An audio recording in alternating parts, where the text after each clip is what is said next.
एक ऐसी situation evolve हो रही है जो पाकिस्तान के लिए लॉन्ग टर्म चैलेंजेस इस खित्ते के अंदर एक सिक्योरिटी के हवाले से पैदा करने जा रही है। हमारी उस पर क्या प्रिपरेशन है? कोई सिक्योरिटी कमेटी के इजलास, अपोजिशन को इंगेज करके कोई ब्रेनस्टॉर्मिंग की, कोई पार्लिमान बैठ जाए 4 6 7 रोज़ लगाए? देखिए, आज वज़ीर ख़ारजा साहब ने आज सेनेट में अपनी पॉलिसी स्टेटमेंट दी है, और एक चीज़ शुक्र है बड़ी वाज़ेह है। नेशनल असेंबली में भी, नेशनल असेंबली ने मैंने सेनेट में देखी, मैं नहीं था, तो वो उन्होंने एक चीज़ तो बड़ी वाज़ेह है कि हम किसी जंग में हम नहीं घुसेंगे।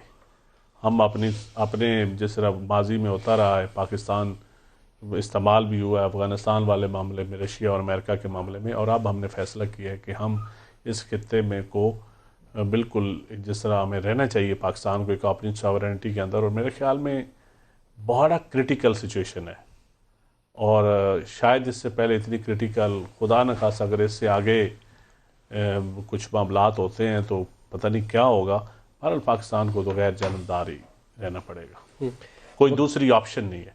वक़ार साहब, मेरे ख्याल में कोई दूसरी ऑप्शन नहीं है। अब वो दौर नहीं रहा कि आप कुछ और करना भी चाहें तो आप नहीं कर पाएंगे। जब आप कहते हैं कौमी मुफाद, उसको आप कैसे डिफ़ाइन करते हैं? कोई इंस्टीट्यूशनलाइज मैकेनिज्म है जो इसके ऊपर बैठ के रेड लाइंस ड्रॉ करता हो कि ये हमारा कौमी मुफाद है, इससे ज़्यादा इंगेजमेंट नहीं हो सकती?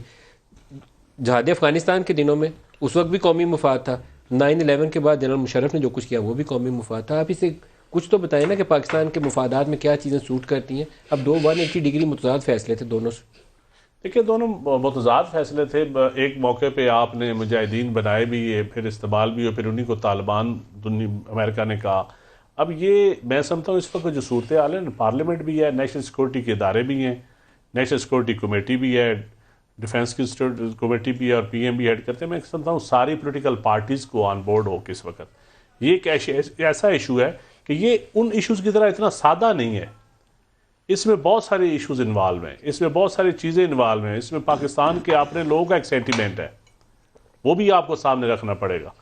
आपको ये भी देखना पड़ेगा कि हो क्या रहा है, क्या हमारे मफाद में क्या है, और आलम इस्लाम के मफाद में क्या है, और एज ए पाकिस्तानी हमारे मफाद में क्या है।